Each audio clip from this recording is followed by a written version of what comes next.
Hello there, and welcome to the Second Life Book Club. My name is Draxtor Dupre, and today is our first nonfiction special spin-off of the show, where we talk about real issues and none of that speculative fiction stuff. I apologize for the delay, but we are here now, and my guests sitting here with me in those comfy executive room leather chairs is, in fact, the executive editor at the American Prospect, David Dayen, author of Monopolized and previously Chain of Title. Hello, David. How are you? I hope Hello, it's good to be here. David can hear me. David is actually no stranger to Second Life, but I'll touch on that later. And Cory Doctorow is with us, no stranger to Second Life or this show, writer of both kinds of books, fiction and nonfiction. And his latest is How to Destroy Surveillance Capitalism. You can read it free on 10.medium.com, or you can get it from his website, crapout.com. Hello, Cory. Hello, it's nice to be here and lovely to chat with David again. And yeah, you guys have chatted before, but not in the magnificent avatar embodiment. Now, before we get into the weeds of the work, I know that Cory was or Cory's avatar dates back to 2005, but I did not know that David also has a Second Life history, which he revealed in our pre-production meeting. David, what's the deal here? You've been in Second Life before. Yeah, there was a radio series called Virtually Speaking that I was involved with, and it had a Second Life component. And this was back 2006, 2007, something like that. See, now we'll bring you back. Sorry, you left, but you had to come back. Anyway, we'll get into the meat, and we have a hard stop today at 10 o'clock Second Life time, so we'll have to be tight. I'm reminding myself, no rambling. Um, Everyone, of course, is welcome to stick around afterwards to talk a little bit more. But the questions, I will monitor the YouTube chat and I will monitor the local chat for questions. So put them in there. And Shyla, who is on the set here, she'll keep an eye out and she'll post them to me later on. If you have questions, type them in. And if I ignore them or comments, then just keep retyping it and spam us. Now, for the folks who have not read the books that we're discussing today, I will summarize by paraphrasing David in Monopolized. Monopolies are not only bad for the losers, and by losers, I think David means most working people and most retired people. Uh, but they're not only bad for the losers, but they're also bad for the winners, meaning these corporate behemoths. And Cory in How to Destroy Surveillance Capitalism, the uh, the abstract would be, as I read it, that it's basically the monopoly stupid. It's not surveillance capitalism, and also surveillance capitalism is not some form of crazy rogue capitalism. It's basically capitalism. Cory, did I read this? Read your book correctly? Do I get an That A plus? I think that's a very good summary. That when a monopolist tells you that the reason that they're big is because they've perfected a mind control ray, you should maybe ask yourself if the reason that they're big isn't just that they're an ordinary sociopathic monopoly, claiming, as all monopolists have, to have done outlandish things. Now I hear people here and in Second Life, and I have this discussion not only in Second Life all the time, but with small entrepreneurs. They always say, well, we need to scale. We need to scale. And one of in David's book, one of the chapter is about meat production. And I was reading this, and I hear the voices of friends and colleagues that say, well, people want to eat meat, and small producers they just can't do it. So what's the problem with a huge meat monopoly? And David, your book goes into several different areas of monopolies, but let's start there with meat. I mean, if people want to eat more meat, I mean, a small producer just can't handle the volume. So what's the problem?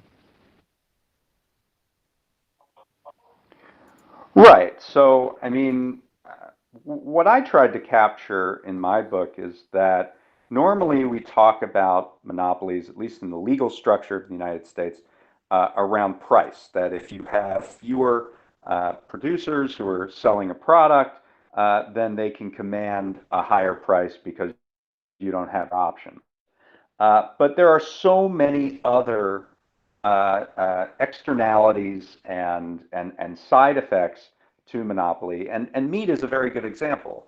The way that we have concentrated food production in the United States has created a situation with these giant concentrated animal feeding operations, which are environmental nightmares for communities that house them.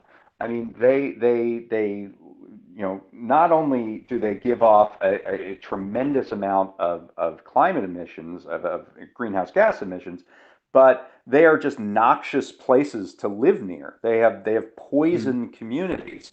There are studies of elevated rates of various diseases in communities that have these huge feedlots.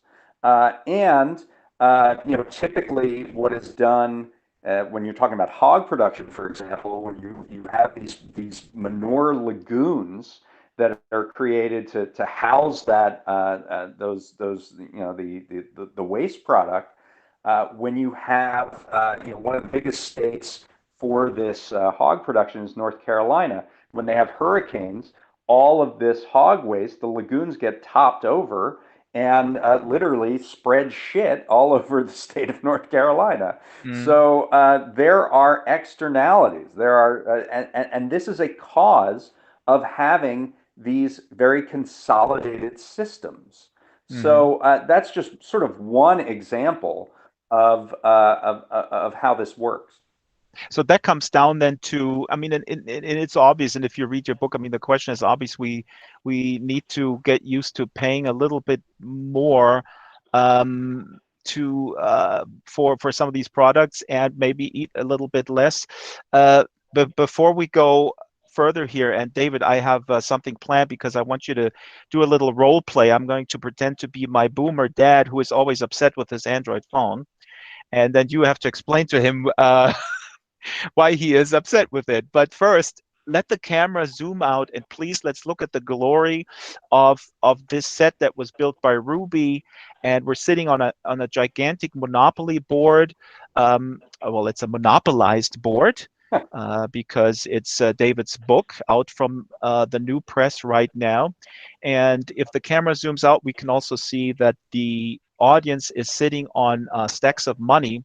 And what I will do now, I will bring up the cover of the chance cards, and the chance cards basically have um, they have David's titles of the chapters. So one chapter is called How Monopolies Not Mind. Oh, wait a minute. No, the chance card are Cory's. How Monopolies Not Mind Control Drive Surveillance Capitalism, the Snapchat story. Oh, I'm sorry. So the community chest card, I'm going over there. Siri is sitting on the community chest card. So I'm sorry, I have to lift you up. And under the community chest card are the chapters for David's book. So chapter 1 is Monopolies are why people keep contracting deep vein thrombosis on long haul flights. Chapter 2 is Monopolies why a farmer's Yeah. daughter is crying behind the desk of a Best Western. And the folks in world can just grab those and throw them around. I don't mind. You can also throw around the dice.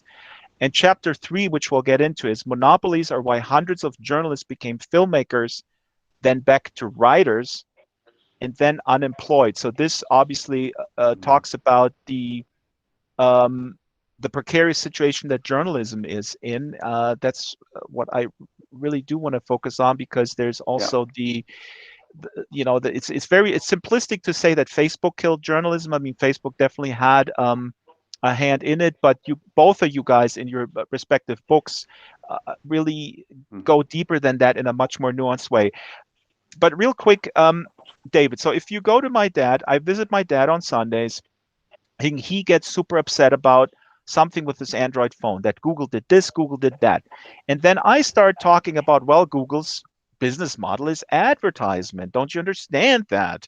And then my dad gets even more upset. And then I go like, well, And then in my head, I want to use the argument, why don't you go over to Apple? Because Apple does not have that problem. They have a different business model.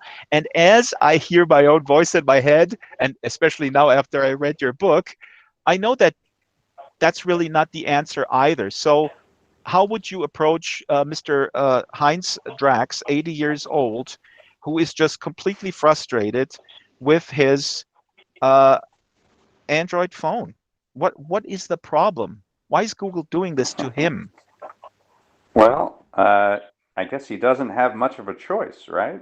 Hmm. There are two companies that create cell phones in the United States, and at least the operating system, and one of them is Android, and the other is Apple.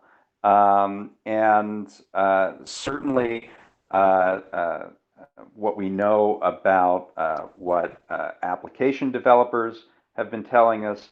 They charge these exorbitant rates, essentially toll booths that they put on their cell phones so that when people try to get apps on them, they have to give a tithing of 30% or more potentially to Apple or Google. This is a huge source of revenue for these two companies.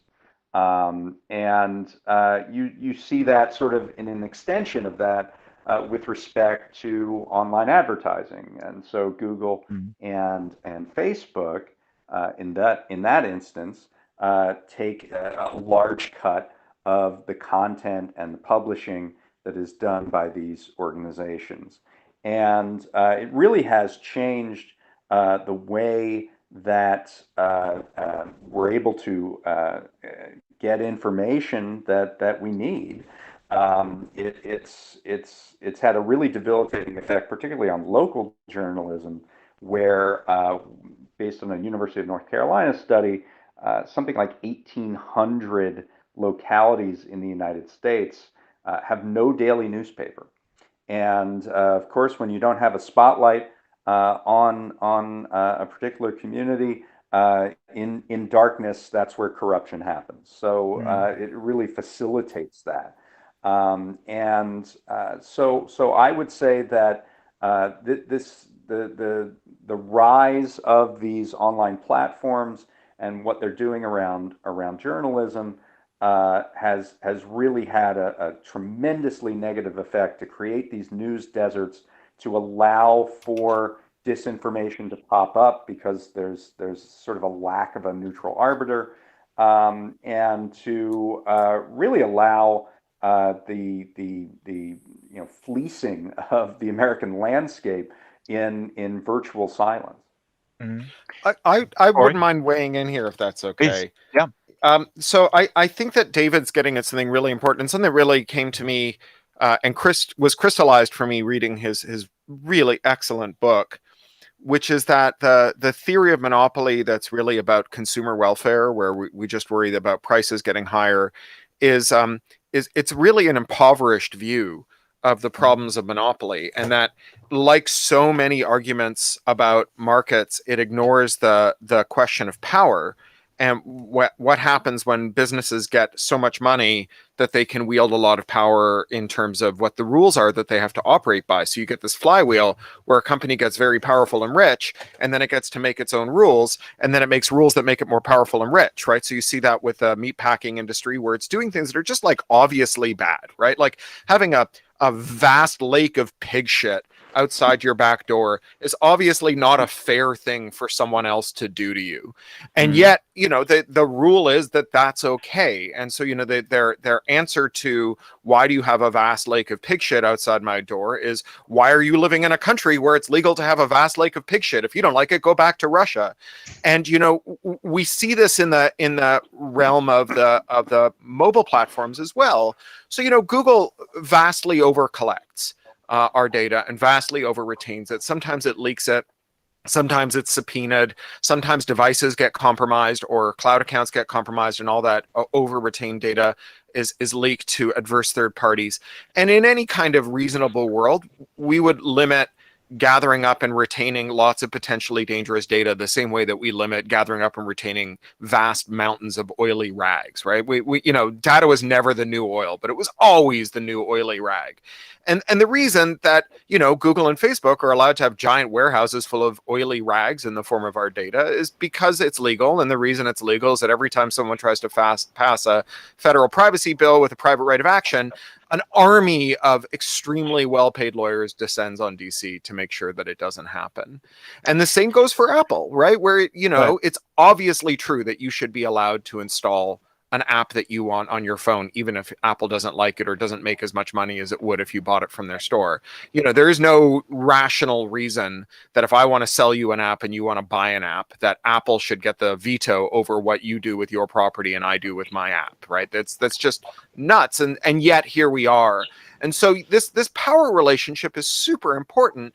And it doesn't just let companies do things that should be illegal, but are legal. It also lets companies do things that are illegal without getting punished. So Facebook and Google, the more we look at the way that they operate their ad exchanges, the more we see that they're rigging those exchanges. So that it's not just that newspapers are losing ad revenue to Google and Facebook because of some weird idea that like showing a clip of an article in a search result is misappropriating their data. The actual way that they're losing money is they get cheated on their ads like crazy.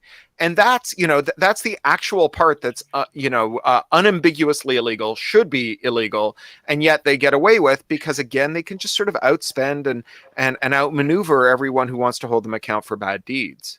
So Cory, this is great that you bring this up. I mean, this doesn't solve my dad's problem. I'm sorry to say, I mean, he's going to be yelling at you, Cory, if you come over for coffee clutch one of these days in the suburbs of Munich. He will say, I mean, what phone should I buy? And what meat should I eat? Because I want to eat cheap meat. I want to eat cheap meat. Problem. But that's the problem with this whole framing of consumer welfare, because a consumer is at best an ambulatory wallet. Yeah, go ahead, David. You can do this better than me. Yeah. I mean, this is absolutely correct, and thank you, Cory. I mean, thank you for your leadership on these issues.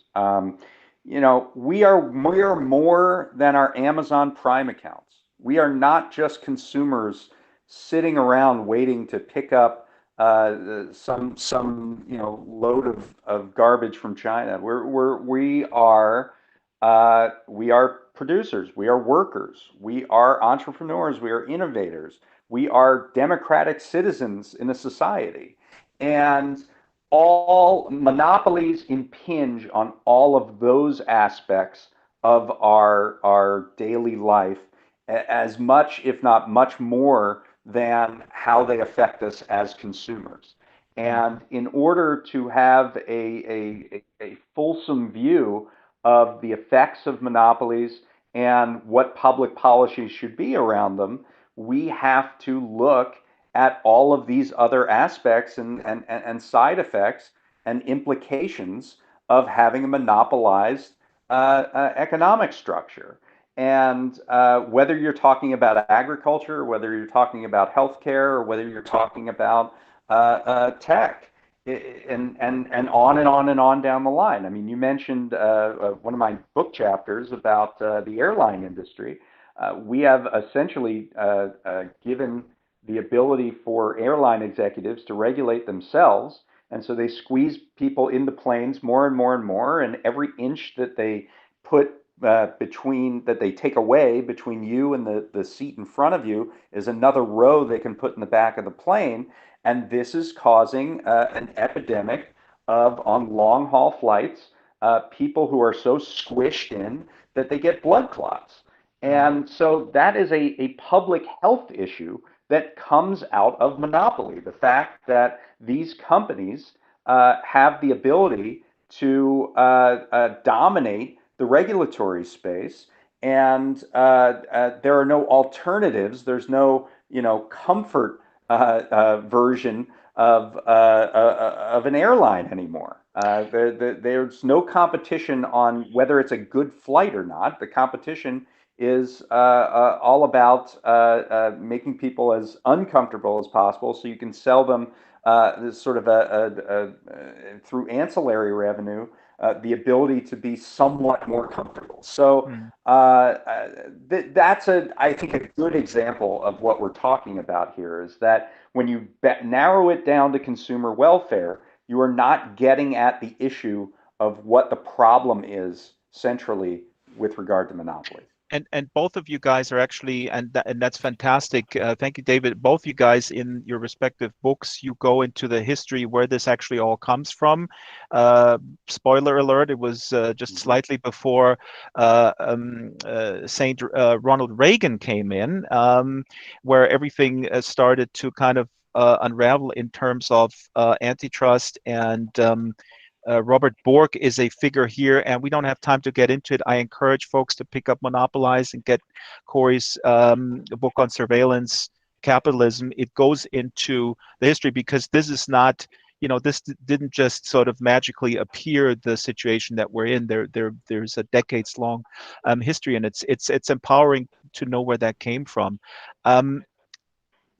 Cory, real quick, because your book is essentially, I guess, a critique of Shoshana Zuboff's book, The Age of Surveillance Capitalism.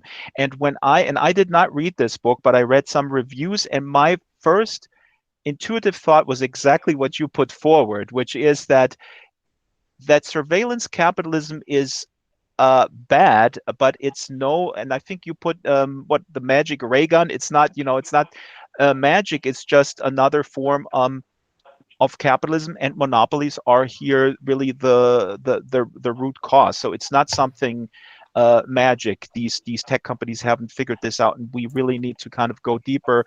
And it's a very nuanced critique of Shoshana Zuboff, and I would love to see you and her on a stage together one of these days. I don't know if you've done that before, but no, we haven't. I mean, basically, Zuboff, she calls surveillance capitalism rogue capitalism, and she believes in markets. She thinks that markets do what they're credited with doing, which is aggregating all the decisions we make about what we want to buy and how much we're willing to pay, to do these efficient allocations, to decide who gets what. That invisible hand works through the market, but it only works if markets are aggregating judgments. And she thinks that when big tech says stuff, they usually lie, but the exception is that they're not lying when they tell you how good their products are.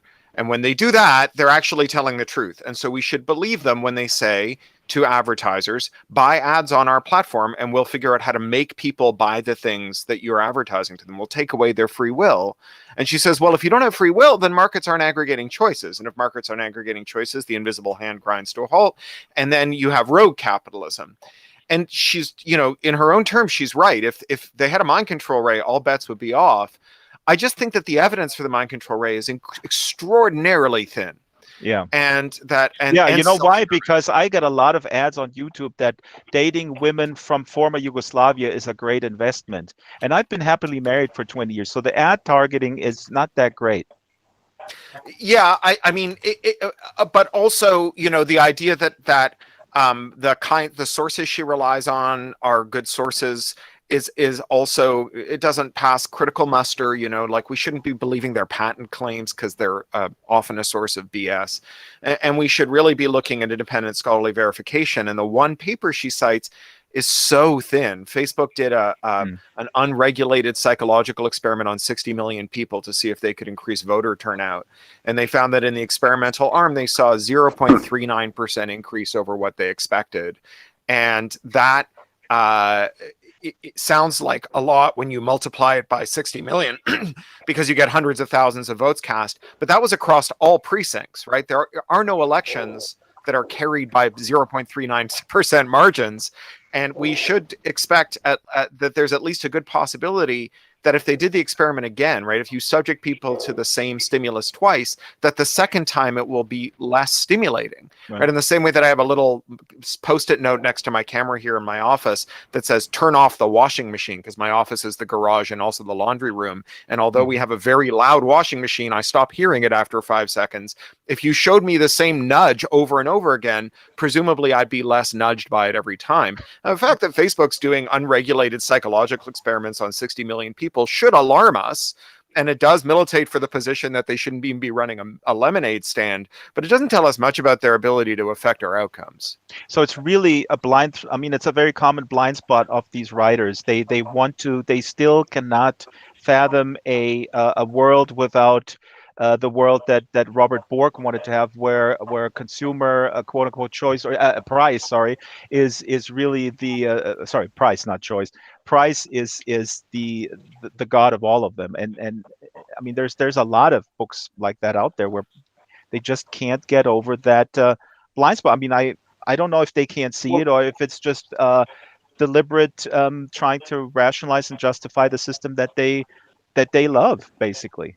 well, if I could jump in, I mean, David, it's yeah. almost worse than that. I mean, what Bork was saying, if you want to just sort of, this is a simplified version, but if you want to boil it down, he was saying that uh, if a company that is merged can show that they would be more efficient, and efficiency sort of is kind of tied to price. But if they can show that they're more efficient, then the merger should be allowed to go through. And the corollary to that is that he spends a lot of time in the antitrust paradox saying that companies that merge are always more efficient. So it is completely circular logic and reasoning saying that this thing, if a company can show a thing that always happens according to my definition, then it should be allowable.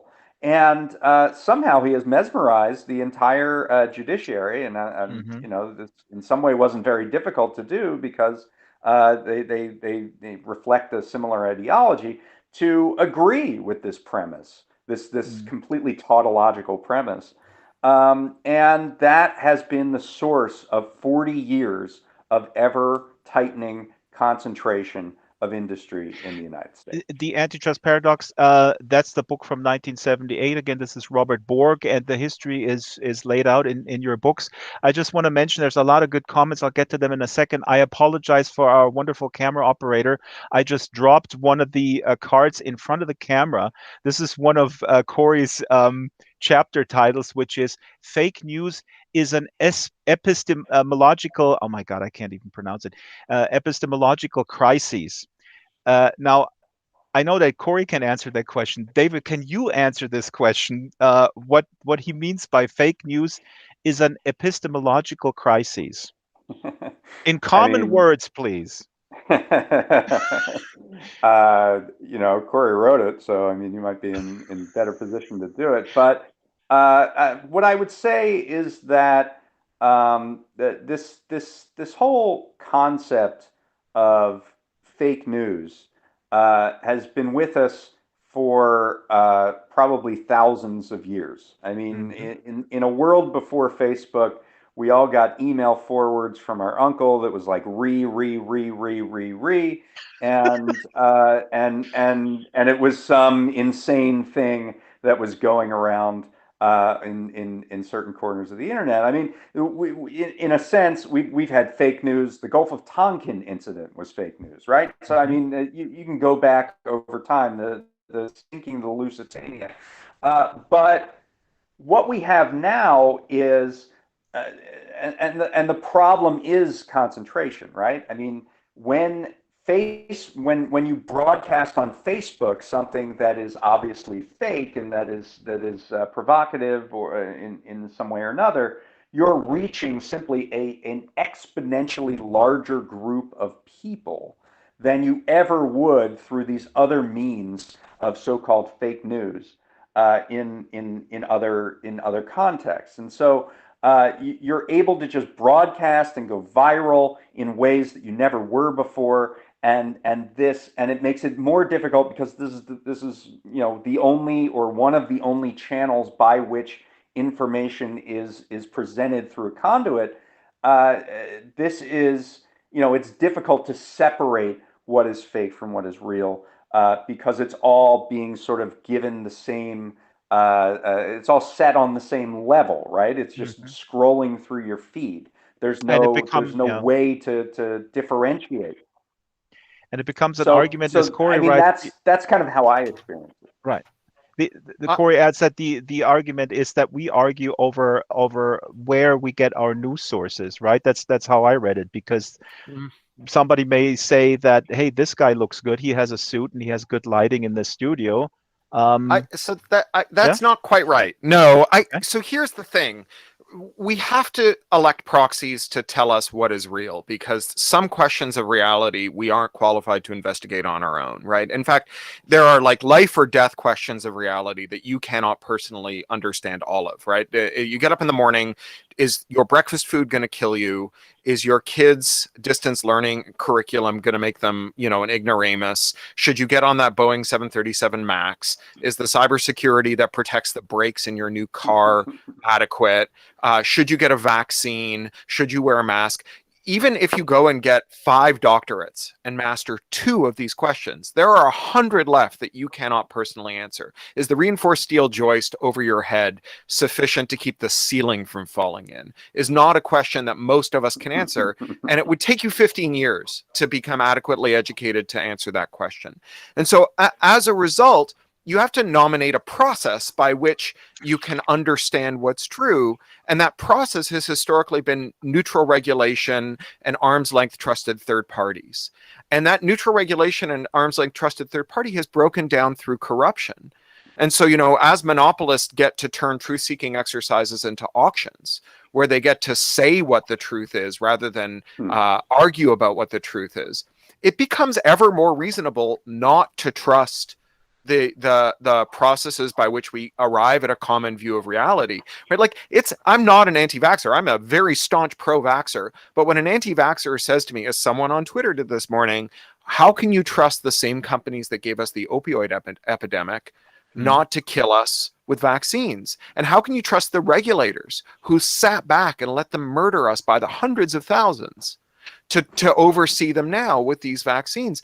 And the answer is, I can't tell you, except that I have nominated some individual experts. I happen to know personally some scientists whom I trust. And so what I've gone from is trusting a process to being in what amounts to a cult of personality of one, where the scientists I individually trust get to tell me what to do without accountability, without a kind of check or balance, where I'm just like in this epistemological void.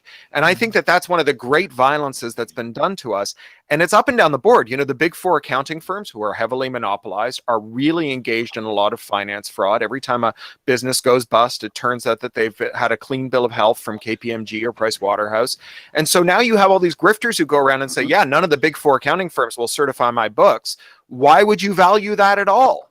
So, that's the epistemological emergency of monopoly.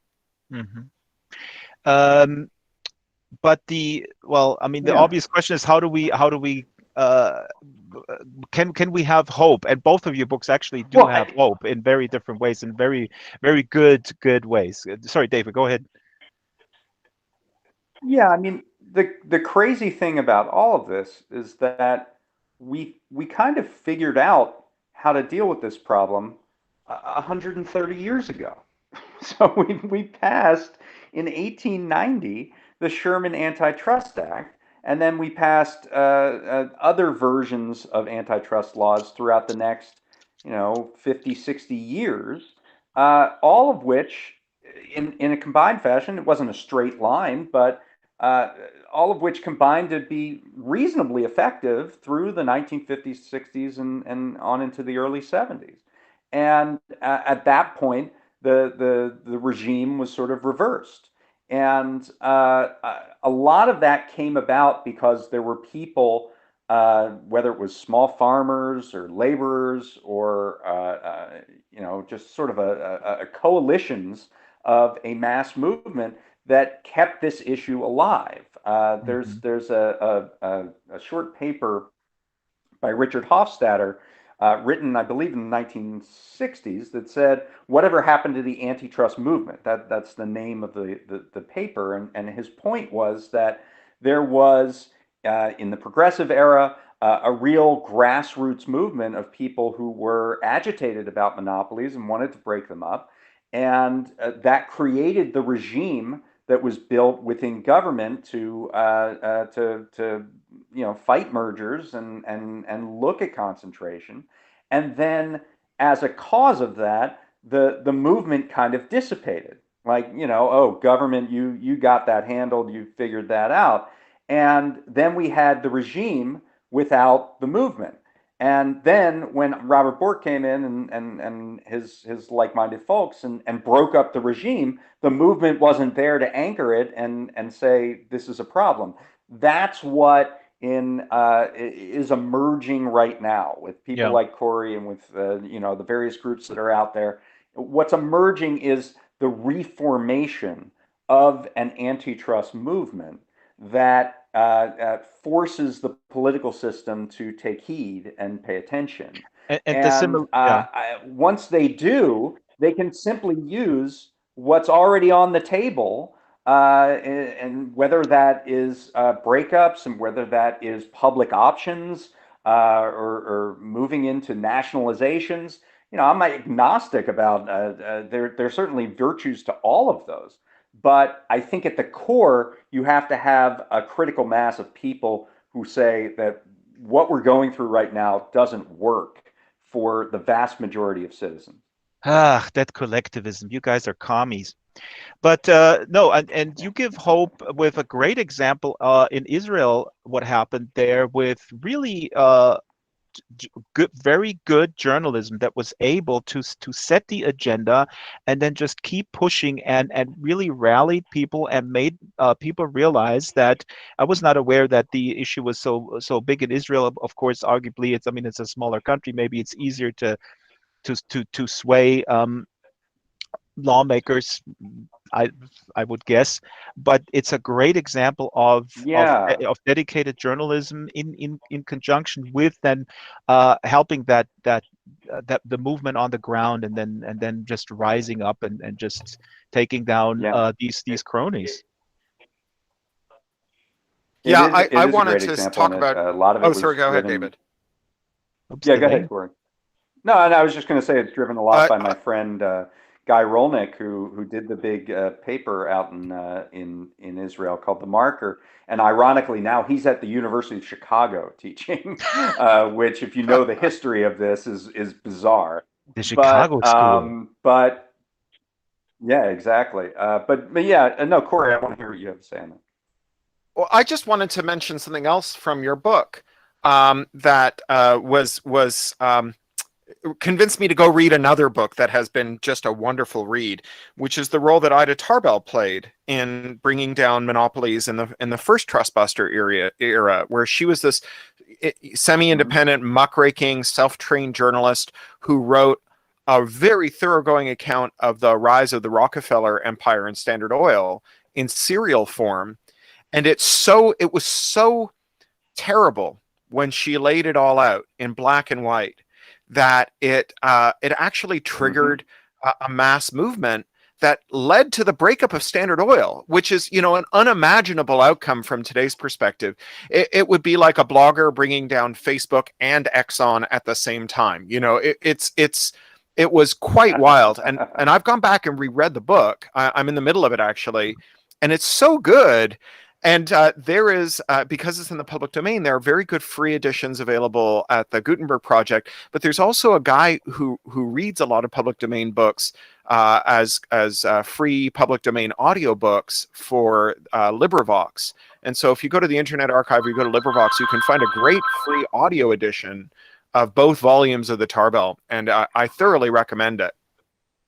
And Cory, type that to me in the chat over on the Skype, and I'll put it in World and I'll put it together. We only have a few minutes left. I hope that David can maybe stick around a little bit. I know Cory has a hard stop. Um, i- i- Yeah, I in can I in can I can do that. That's awesome because David, I really want to talk also about Amazon because we know how Amazon is bad, but I was not aware how they treat their small sellers, and that is also something where Amazon consistently sort of brands itself as an incredible entrepreneurial opportunity, and it's not only total BS. I mean, it's really brutal. Um, but Cory, what Well, would this, you say? Do you put forward in your book as the hope that we have? I mean, it's similar in terms of sort of this collective action, and you also, I mean, what I read is that you also sense a change, a sea change in just public perception, and really the possibility of a really broad coalition. But go ahead. Yeah. Well, I think David's point about the legislative tools that are already in hand is very important. So much of the process that gave us these monopolies is the result of procedural guidance about how to enforce the law and not a lack of a law itself. And that means that we're 3/4 of the way there, right? We have the tools, we now just need to muster the political will to use them. And in that, I'm guided by an analogy that my friend James Boyle, who's at Duke University, drew to the history of the ecology movement.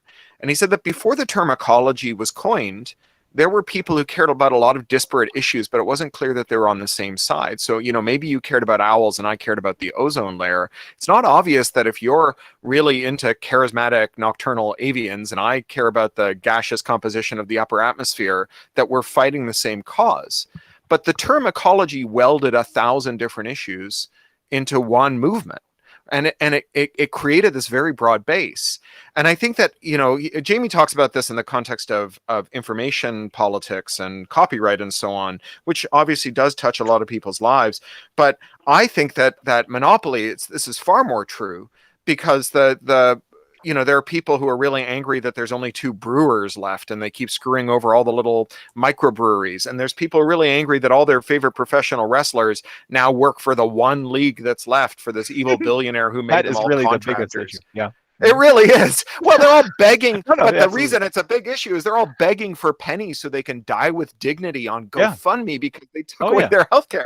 Absolutely. And people were pissed off that the web is just 5 giant websites filled with screenshots of text from the other 4. And people are pissed off that the big 4 accounting firms, let their boss steal their wages. And they don't know that they're all on the same side, right? That like the word monopolism, or maybe it's affirmative inverse, right? Pluralism is what we need to unify all those wrestling fans and beer fans and eyeglass wearers and people who use banks and people who are pissed off about meat packing and make them one movement.